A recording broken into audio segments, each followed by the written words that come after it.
Ana ke'av zedoni timecheu vesalachta lavonim kiravu vesalachta lavonim kiravu imagre venir d'able moulavi qui en belibo marcharim mahashavi limchot mehasher katav li omri viki amiktav נכתב אלוקים ובסלחת לעווני כי רבו וסלחת לעווני כי רבו.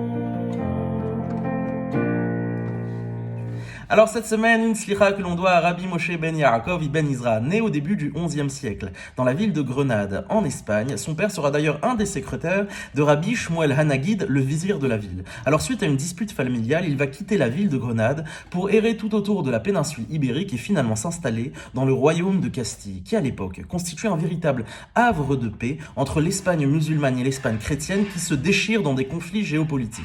Rabbi Moshe va donc se lier d'amitié avec Rabbi Yehuda Halevi, Rabbi Shmuel ibn Gvirol, et va être extrêmement prolifique en termes de poèmes et va même rédiger une œuvre philosophique intitulée Arugat Habosem, le lit d'épices. Rabbi Moshe nous livre ici une slicha. Anna, de grâce, Ke'av zedonin timcheu, ma faute comme un nuage que tu puisses l'effacer. Il vient comparer de manière poétique la faute à un nuage, comme pour nous dire d'une part que le ciel reste le même malgré les nuages ou le beau temps. Le ciel reste intact, malgré les fautes ou les erreurs qu'on ait pu commettre. Notre neshama, l'intérieur même de notre être, est absolument intouché. Mais pour nous dire aussi qu'à l'instar d'un nuage, la faute est quelque chose d'éphémère. C'est un mauvais temps. Et après la pluie, vient le beau temps. Comme pour nous dire que Rosh Hashanah, c'est peut-être l'aube d'un nouvel horizon, d'un nouvel espoir qui se profile pour chacun et chacune d'entre nous. Et cette notion n'est pas sans lien avec la paracha qu'on va lire ce Shabbat à la synagogue. La paracha de Kitavo qui constitue un véritable tournant, où Moïse, après avoir rappelé la majorité des mitzvot de la Torah, va présenter les malédictions et les bénédictions au peuple d'Israël.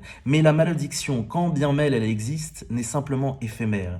Elle n'est qu'un passage à traverser et qui, Baruch Hashem, lorsqu'on en prend la mesure, peut être évité. Alors qu'on puisse s'aider pour chacun et chacune d'entre nous, que cette année se termine, Tichle Shana Vekillotea, qu'elle puisse se terminer avec ses malédictions et qu'elle puisse nous faire entrevoir un nouvel horizon, dissiper les nuages de nos vies et permettre au soleil de lever un nouveau jour. Shabbat Shalom à tous et à la semaine prochaine.